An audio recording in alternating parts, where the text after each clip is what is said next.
Ladies and gentlemen, welcome back to another video. Today we are going to be ranking every single UFC fighter. Well, it's episode 1 of ranking every single UFC fighter, starting with the flyweights, and we're only going to be doing the ranked opponents. We're ranking them today based on how good they are. Starting off nice and simple, and you need to drop a suggestion in the comments on how we should rank these fighters.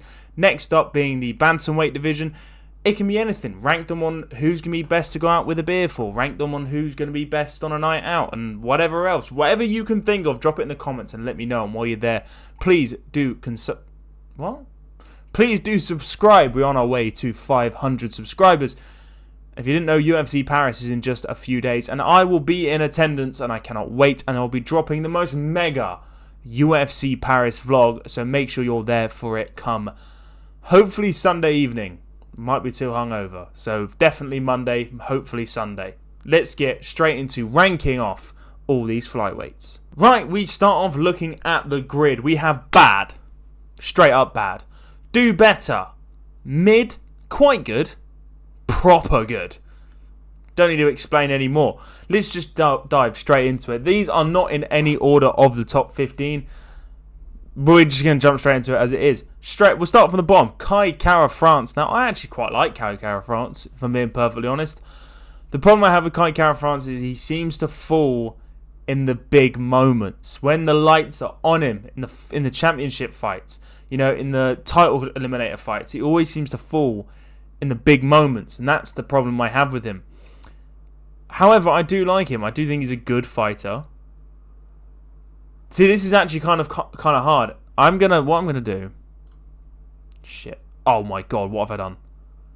Up, down, right. How do I add a category? Hang on, chat. We've added a good category, and Kai Kara-France is gonna find himself in the good category because he's good. He's not quite good, but he's good.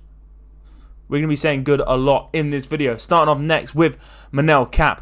Hey, look, as a striker, I think he's great. As an all-round UFC fighter, a mixed martial artist, I think he's a bit mid, you know?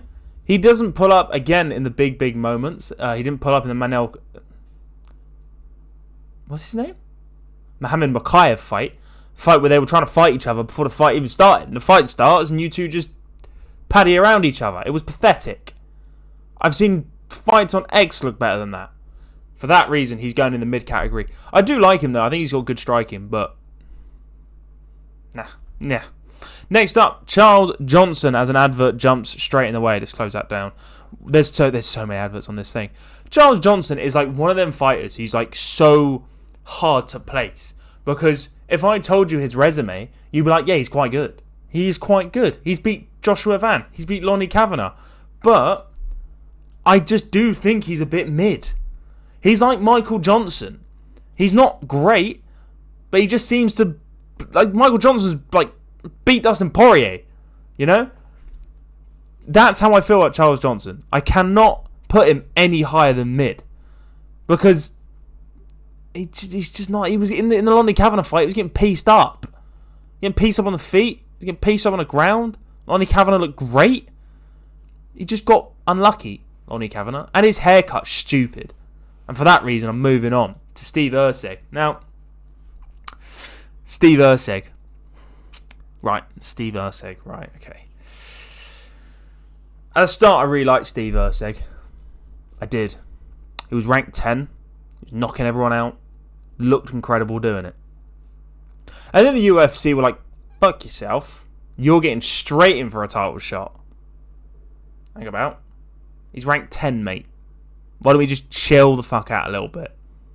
UFC were like, now we're going to throw him in the deep end against Pantoja. And in that fight against Pantoja, he actually looked really good. Until he lost.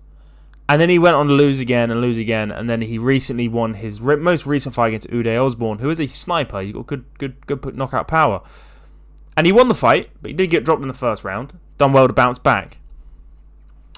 Right now, as it stands, on the 3rd of September 2025, I'm going to stick Steve Erceg in do better. Now, that's not as a fighter, you know. That's not as me shitting on him. I just want him to do better. Almost seeing as the do better category as separate to the rest. Because it's like, he's good, but he's not, he needs to do better. Because Steve Erceg can be in the top 5 quite comfortably. He just needs to do better. Next up, we have Tim Elliott. Where do I start with Tim Elliott, man? Again, just a weird fighter. I mean, before that he hasn't fought in 18 months, like, since before the Kaya Sakura fight. And he looked very good in the Kaya Sakura fight. I think he is mid, though. I think Kaya Sakura wouldn't get in this. I think Kaya Sakura would be in the bad category. I do think he's better than Charles Johnson, but he's not as good as Manel Cap. He's mid. He's mid. Almabayev. That is Almabayev, right? Yes, I was just making sure I didn't get that wrong. Almabayev. Look, I think he's quite good. I think Almabayev is quite good. I like watching him. He's good grappling, good striking. I think he would beat Kaya Sakura. I think everyone would beat Kaya Sakura, but I think he would beat Kai Kara France. So for that reason, he's going in the quite good category. Look, other people might disagree because he's got that kind of style that doesn't make people fall in love with you.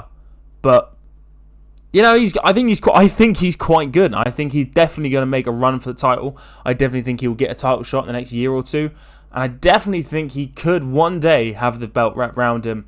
Whether that requires Pantoja retiring or not, I don't know, or moving up a weight class. But I think he's quite good. People might disagree with my Almabayev pick. I think he's quite good. Amir Bazi, look, he's got to do better. Hasn't fought since November 2024. And you're still somehow in like the top 5, by the way. Top 5, top 6 or something. Hasn't fought in like nearly a year. I don't think he's got a fight scheduled. Let me fact check that. Has not got a fight scheduled. Lost his last fight to Brandon Moreno. Before that, beat Kaya Kara France. I think he lost that fight. I think it was a razor close decision, if I remember correctly. I think that was a long time ago. I think now he beats. I think now Kai Kara France beats him. He's got to go in the do better category. I'm sorry. I like to see more. I want to see more output because he has got potential and he can do really good things in that octagon. Not many people beat Brandon Moreno. He didn't. Doesn't make him bad. But the reason he's going in the do better category is because I just think we need to see more output. That's all I'm saying. I see a lot of his fights get cancelled here and there every now and then. Yeah, I just think he needs to do better. You know? Next up, Joshua Van.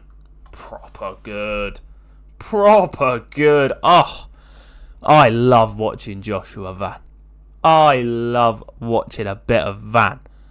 You know why? It's because he's just so slick with it. And now my boy's getting a title shot. Wow. Joshua Van is proper good. Let's have a little chat about Joshua Van. Does Joshua Van beat Alexandre Pantoja? Oh, God, no. No, he doesn't. I'll tell you why. Because I think Joshua Van would go into a fight with Pantoja. He'd lose a decision, and then he'd come back in a rematch and knock him out.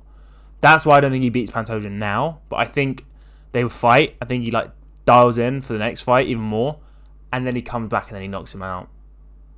You know, I just think he's that kind of guy. He's got that dog in him, man. I love Joshua Van. He is proper good. That's why he's going in to the proper good category. Next up, Ulan Bekov. But before I get into Ulan Bekov, do me a favor, if you could click that like button. Let's try and get this post to 20 likes. If we can hit 20 likes on this post, that would be greatly appreciated. That's your like goal. Click that like button, would be greatly appreciated. I'm not going to sit here and say I watch this guy every fight and I know everything about him. I don't know a lot. However, based on my knowledge of him, because I love the flyweight division, but it's not something I know everything about. I think he's good. If I would know more about him, maybe I think he's better than Kai Kara France. I'm not going to lie to you. From what I do know of him, obviously, Dagestani wrestler. They're always going to be good, aren't they? Obviously, did lose to Tim Elliott. That don't mean nothing. That don't mean nothing to me. Tim Elliott just wins those kind of fights. 17-2. I think he's good. I like him. I'm going to put him in the good category. Next up, Temirov. I think he's quite good. What's he got? Like 2 fights in the UFC, knockout and a defeat over Charles Johnson, a victory over Charles Johnson. I think he's quite good. I think he could be a problem in this division. I really, really like him. I am a fan of him. Do I reckon he could win the belt? Do you know what? Wouldn't put it past him. He's got good hands. He's got great wrestling as well. I do like him a lot. That reason he's going there. Next up, Bruno Silva. Bad. 1-2 in his last 3 fights. I think he's fallen off a little bit. I think he could eventually work his way into the do better category in due course. Maybe another win. So yeah, I just think every time I watch him fight, I'm just like, you don't impress me, like at all. Even if he goes and gets a great knockout, I'm like, yeah, you just didn't impress me, mate. I'm sorry to break it to you. I'm being brutally honest here. He just doesn't impress me. Sorry, I think he's bad. Tatsuro Taira, he is quite good, isn't he? Nah, he is quite good. I like him. For now, and like where he is in his career and in the division, the people he's fought, I know he's lost once or twice, but he's lost to high-level opponents. I definitely think he's on the cusp of proper good. I like him a lot. Brandon Royval, quite good, isn't he? Better than Tatsuro Taira? It's so hard to pick because they had that razor-close split decision. For that reason, I'm actually going to put him above him because he did beat him fairly recently. Only just. Yeah. Alex Perez, do better, man. Do better. Again, hasn't fought in like June 2024 was the last time he fought or something like that. Again, I think he's okay. I think he's a decent fighter. I just want to see more from him. I want him to do better. Brandon Moreno, proper good, isn't he? Nah, he's like proper good. Like, if you think anything less of Brandon Moreno here, I think you actually need to go back and watch some of his best fights. Yes, he's lost fights, but he's lost, like, close fights, and he's not... I mean, Pantoja was a bit different. Even the Pantoja fight was quite competitive. I just think he's proper good. I love watching him. I think he's silky. I think he's smooth. I think he's striking. It's clean as fuck. Damn, I like him. Do I put him above Joshua Van? Nah, probably not. I think Joshua Van actually beats him right now. Love Brandon Moreno. And I can actually see a world where Brandon Moreno wins a fight or two and gets another title shot. And I can see a world where Brandon Moreno actually reclaims the belt. That wouldn't surprise me if that happened. Not while Pantoja's in power. But other than that, maybe another day. Potentially. Alexandre Pantoja, he's just a bit bad. Nah, I'm kidding. Yeah, well, I mean, he's proper good. He's proper good. You know what?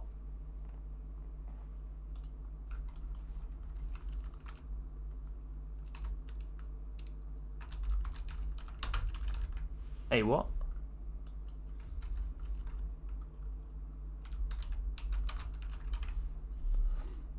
He's stupidly good, isn't he? He's stupidly good.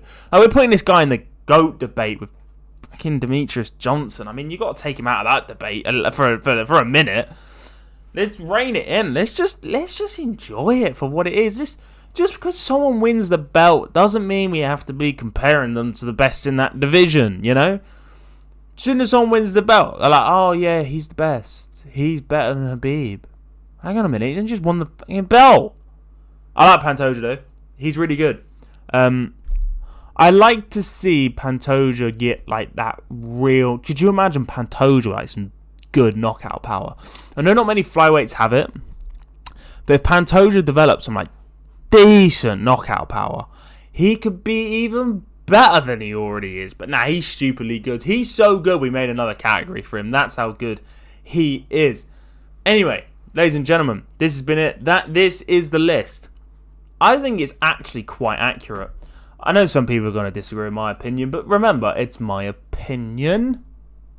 Yeah? Sick. Let me know what you thought of this list. I'll be dead interested to know. And let me know how you want me to rank the bantamweights. Shall we rank them on who's most likely to kidnap a... Or who's most likely to commit a bank robbery? Who would be best at a bank robbery? Or who would be most likely to commit tax evasion? I don't know. You let me know in the comments down below, how should we rank the bantamweights? But this has been episode 1 of ranking every single ranked UFC fighter, the flyweight division. I'm happy with the list. I hope you are too. Like I said, don't forget to subscribe. We are going to UFC Paris in like 3 days. It's going to be amazing. The vlog is going to be incredible. I cannot wait. Damn. It's going to be so good. Shit. Maybe we'll rank UFC Paris. I love ranking things off. What can I say? Ladies and gentlemen, I've been Jordan Does UFC, doing UFC. And I'll see you in a wee bit. Don't forget that like goal. 20 likes. Thanks.